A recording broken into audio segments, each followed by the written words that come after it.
Тэгээд эдний үндсэн даалгавар болохоор Монголын сансрын технологийн холбооноос зохион байгуулж байгаа сонирхолтой санагдаж байна.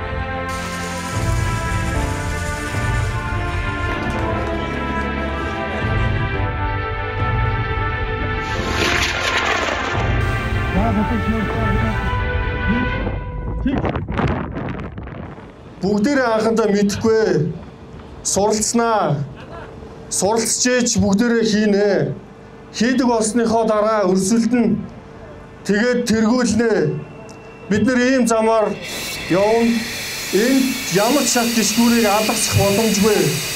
Суралцахгүйгээр шууд тэргүүлэх боломжгүй. Суралцахгүйгээр хийдэг болох боломжгүй. Хийдэг болоод өрсөлдөж, тэгжээж тэргүүлдэг болно.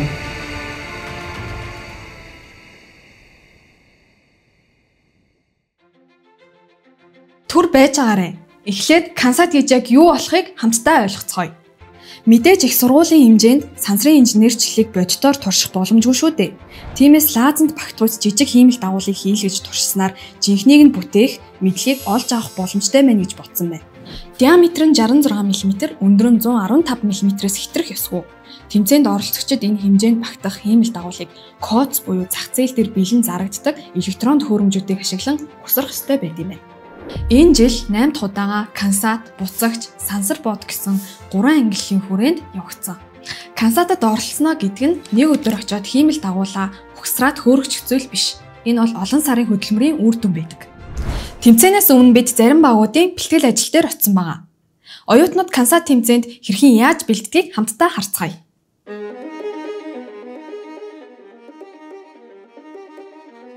Сайн байцгаана уу, намайг Гусар гэдэг Монгол Улсын их сургуулийн физикийн 2 дугаар түвшний оюутан. Нано хиймэл дагуулын хөгжүүлэлтийн лабораторийн гишүүн юм аа. Би болохоор механик дэд системд ажиллаж байгаа. Механик дизайн талтай ажиллаж байгаа. Кансат нь болохоор өөрөө 2 ангилж байгаа. Буцагч тэгээд Кансат гэсэн 2 төрөлт байгаа. Тэгээд яг тэрнийхэн Кансат хэсэгт нь ороод явж байгаа.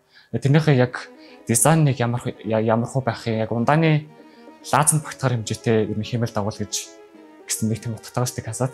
Яг тэрэнд тохирсон хэмжээг нь өөз тэгээд яг үндсэн даалгавар нь болохоор даралт температур тэгээд чигшлийг ер нь тодорхойлох байгаа. Хоёр дахь нь болохоор ерөөхдөө бид нар яг өөрсдөө ярилцчихсан нэг юм хиймэл дагуулаас одоо сансараас авсан дээжээ тэгэхээр унахтаа ерөөхдөө нэг юм салах систем гэж явдаг. Тэгээд тэрийг болохоор яг Кансатын 20 даалгавар дээр нь тусаж байна. Яг гол зорилго нь болохоор олон улсын сансрын станцд одоо ямар нэг юм дээжийг сансарт хийх боломжгүй нөхцөл байдалд болохоор дэлгүүрөө буцаах шаардлагатай болдог. Тэгээд тэр үед нь болохоор дэлгүүрөө бууж ирж явахдаа 2 салаад тэгээд улсын газрынхаа байршлыг тогтоох нэг тийм даалгавар юм явж байгаа.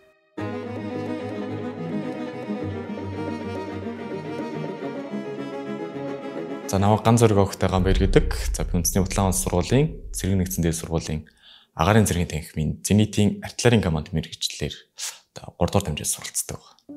За одоо бол Кансатад манай арт багаас бол 2 баг оролцож байгаа. За 2 баг маань бол хоёулаа рөөр төрөлд нь бол оролцож байна. За манай багт бол яг одоогийн байдлаар бол 5 гишүүнтэй нийтдээ. За 4 гишүүн бол 12 гэдэг багт харьяалагддаг болвол за нэг гишүүн маань бол Тэмүүж өрлөг сургуулиас ганцаарчлан оролцож байгаа юм сурагч байна. За миний хувьд гэх юм бол анх 2023 онд бол Кансат гэдэг тэмцээнийг өөрийн биеэр нүдээр очиж үзчихсэн.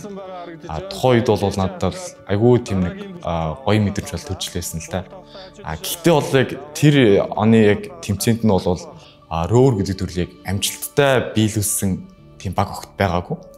Тэгээд яг энэ рөөр гэдэг төрлийг ямар мэржлээ ер нь яг юунд сурах гад ийм төрөл байгаа юм бол гэд үгүй сонирхож судалсан л та.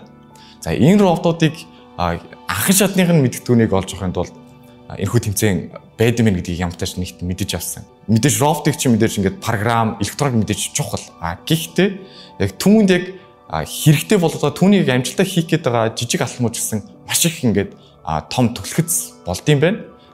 Тийм учраас энэ рөөрийн өнгөрсөн жилээс бол би яг шүхрийн систем дээр амжилттай газардах гэдэг систем дээр бол илүү төлхөө ажилласан ба. За намайг амарснаа хөхтэй мөсөлт гэдэг. Би үндэсний Батлан улсын их сургуулийн харьяа Тэмүүж өрлөг 300 сургуульд 11-р ангид сурдаг. За манай багийн рөөр нь бол ер нь бол одоогор бол 950 г жинтэй 23 см-ийн урттайгаар байгаа. Одоо манай багаар өөрийн дуунаас эхэлж байна. Манай дуу нь бол яг ингээд хаймар обууд гэсэн яг ингээд жинхэнэ машины дуутахаар адилтгаж хийсэн. Хаймрыг нь бол типэ гэдэг материалаар обуудыг нь плагаар ингээд зургийг зураад 3D принтерээр бид нар өөрсдөө хэвлэж хийсэн. Энэ одын электрон системийн хэсэг байгаа. Тэгээ энэ дээр ингээд гол тарих, мотор удирдлага, өөрийнхөө зөвчгийн байршлыг олох GPS хүчлэн ирээдүйд бол ер нь бол нисгийн инженер болно гэж бодож байгаа. Тэрнээс ер нь сансар технологи агаартай холбоотой ер нь тэмцээний дээр ороод өөрийгөө бэлдэж эхлэе л гэж ер нь бодож байгаа. Бид нар одоо энэ сансар огтруу гэдэг зүйлийг зөвхөн үлгэр домог дээр ингэж сонсож мэдэрч ирсэн бол яг боддоор яг юу байдیں۔ Тэгээ бидний яг одоо нээж илрүүлсэн эрдэмтийн нээж илрүүлсэн зүйлээс илүү цаана яг юу байгаа юм. Тэдний хийсэн бид нар одоо ингээд яг эрдэмтийн тэр нээж хөвж үзүүлсэн бид нар сүүлчих гэж огттой бол ойлгож мэдээж бас болохгүй шээ. Үүнээс илүү бас нуугдаж байхыг үгүйсэхгүй. Тийм учраас энэ нууцыг гоо ингээд хайж олохын төлөө энэхүү тэмцээн бол ингээд жил болгон болт юм болов гэж бодлоо.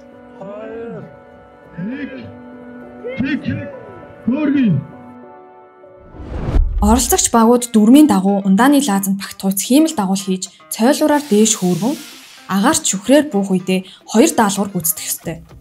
Эхний даалгавар нь Кансатын нислэгийн үеийн агаарын температур, чийгшил, даралтыг хэмжин хадгалах. Хадгалсан мэдээллийг газрын станц руу дамжуулах. Нэмэлт даалгавар. Хөгжүүлэгч багийн өөрсдийн дэвшүүлсэн шинжилгээ ухааны бүтээж даалгавар байх юм. Сансрын орчинд ч одоо нөгөө вакуум орчин тэгээд дэлхийг ингээд хурдтай эргэж тойроод ингээд явхад наранд нэг гарна сүүлд нэг орно гэдэг ингээд температурын асар их өндөр өөрчлөлтүүд байдаг гэдэг.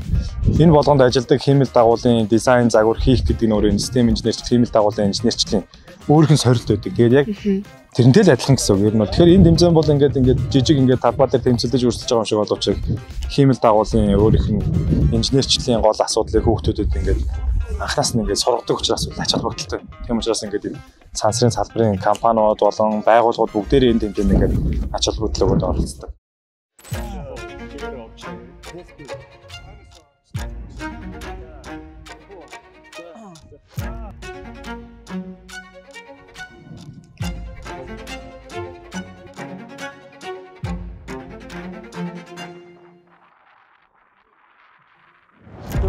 Бүчин дийлээ. Инээсээ. Тэгчих юм байна. Уултайхаа инээсээ. Ич байхаа. Одоо наач заа тавьчих хаа. Тийчтэй. Тэрэн бич. Энэ ажиллаж шүү дээ. Хөдлөөд шүү дээ. Тэнцээ юу болж байна? Кансат юу? Кансат коммуникашн хийх. Аха. Тэ. Ер нь бол яг хаа эхлээд шийдэгдснийхаа дараа тэгтээд гол нь бол ингээд холдоо явчихаар Кансатын багийнхан айгу сорилт болж байна. Харилцаа холбоо олчихын тулд айгу холдоо явчих гэсэн үг байна. Тийм байна тий. Тэгээд эдний үндсэн даалгавар болохоор ямар ч үс энэ өндрийнхөө агаарын чийг даралт температурын хэмжээд шууд явуулж явах хэрэгтэй байхгүй. Тэгээд одоо энэ шууд мэдээлэл өгүүлж байгаа. Одоо шүүгчний ширээний хажууд ингээд удирдлагын төвөнд байж байгаа гэсэн. Тэгэхээр Кансат дээр бол тийшээ бүх шаардлага бүх шаардлага. Кансат бол мэдээлэл шууд энэ дээр ирж байгаа гэсэн. Яг хиймэл дагавар шиг л гэсэн үг. Буцагч болохоор өөр хариг дээр газардж байгаа юм шиг л юм болж байгаа. Оролцогч багууд өөрөө нисэгч эсвэл явж зохион бүтээх ба түүнийг тэмцээн зохион байгуулагчдын дроноор дээш хөөргөж өндрөөс унгана. Төхөөрөмж аюулгүй газардсны дараа урьдчилан өгсөн солилцол дээр хамгийн богино хугацаанд өөрөө автоматар очих ёстой. Буцагч нь хөөрөгчд байрлуулахаас өмнө 230 мм-ийн өндөртэй 130 мм-ийн диаметртэй цилиндерт багтах хэмжээтэй байх ба жин нь 1 кг байна. Хөөрөгчөөс салсны дараа өөрийн хэлбэр төрсийг дурын байдлаараа өөрчилж болно. Хэрвээ цилиндерт багтахгүй бол хөөрөх зөвшөөрлөө авч чадахгүй. За өөрөөр хэлбэл нөө. Буцагчийн шүүгчнэр бол байраа эзэлсэн байна. За операторууд. За буцагч хөрлөө. Энэ бол Ном Planet багийн буцагч. Энэ ойролцоогоор дээш хэдэн метр өндөрт? 150 метрт. 150. Одоо ингээд нэг цэгт очичоод цаашаа бас нэг цэгт яваад байгаа. Одоо яг гэх юм бол энэ газар дээр нэг координат байгаа. Тэр координатаас тодорхой зайд яг нөгөө бүгдээрийн адилхан цэгтэр координат дээрээс яг тэр дроноос шийдэж байгаа. Тэгээ бүгдээр адилхан. Гэхдээ яг салхинаас хамаараад, шүхрээсээ хамаараад янз бүрийн байрлалд унж байгаа. Тэгээ одоогоор бол шүхрээсээ салсан баг байна, салж чадаагүйч баг байна. Зарим нь шууд газар манад бутарсан ч баг байна. Янз бүрийн. Өнгөрсөн жилийн буцагчийн ихэнх алдаанууд бол шүхэртэйгээ зөөлөн газарлаж чадаад тэгэнгүүт шүхрнээсээ салж чадаагүй. Шүхрнээсээ саллаад хөдлөөд явах хэрэгтэй байхгүй. Тэрэн дээр гацсан гэсэн. Тэрний өмнөх жилийн ихэнх алдаа бол ер нь бол газар дээр их чанга унаал зарим шүхрнээсээ тасраал задраал. Тэгэхээр өнгөрсөн жил бол зөөлөн газартаа сурсан. Энэ жил газартчаад наашаа ирд сурах хэрэгтэй. Энэ даав шиг энэ шүхэр шиг зүйл. За энэ цагаан болохоор манай шүхэр байгаа. За шүхэрний хэмжээ хүртэл, дизайн хүртэл одоо ямар жинтэй хэр хүнд пуужинг ямар хугацаанд ямар өндрөөс болох ч байгаа гэдэг ч юм уу яг дизайны хувьд нэлээд тооцоод байдаг. Энд манай камер харагдаж байна. За тэгээд дүрс бичиж авах нь байна те. Дээшээ нисэж байгаа үеийнхаа 3 км орчим өндөрт ниснэ гэхээр тэр хүртэлх дүрстэй буцаад бууж ирж байгаа дүрсээ шүдэ намайг очиод камера унтраах хүртэл бүх дүрсээ бичиж авах гэсэн. 5 4 3 2 1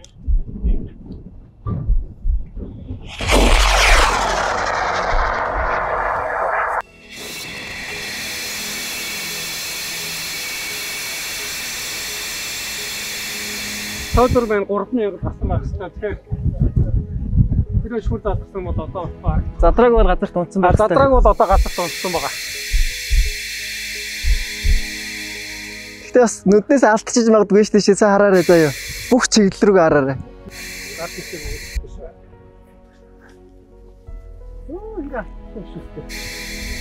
Ер нь бол алдах магадaltaй. Бас чигийг хараад өгч.